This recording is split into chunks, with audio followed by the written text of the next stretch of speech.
चैत्र नवरात्रि के 9 दिनों में माँ दुर्गा के 9 अलग अलग रूपों की पूजा की जाती है।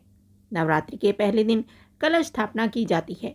इसके साथ ही नवरात्रि की अष्टमी और नवमी तिथि दोनों दिन कन्या पूजन और हवन आदि के कार्य बेहद शुभ माने जाते हैं।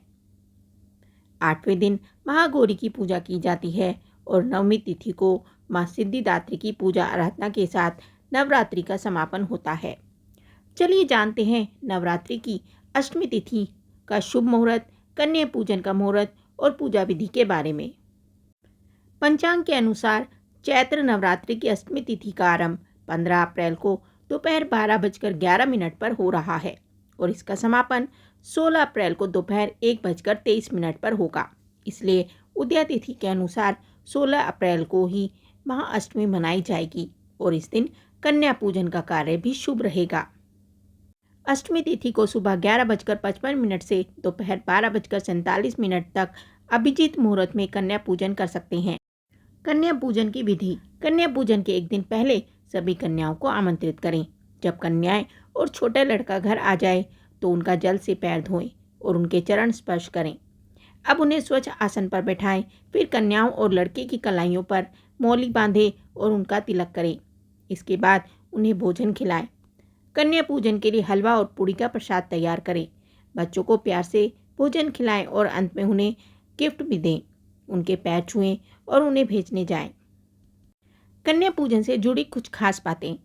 कन्या पूजन के दिन 9 से अधिक कन्याओं को आमंत्रित करना शुभ होता है। 2 साल की कन्या को कुमारी कहा जाता है।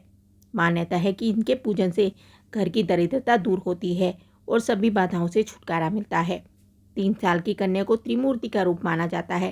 कहते हैं 3 साल की कन्या की पूजा करने से घर में सुख समृद्धि और खुशहाली बनी रहती है।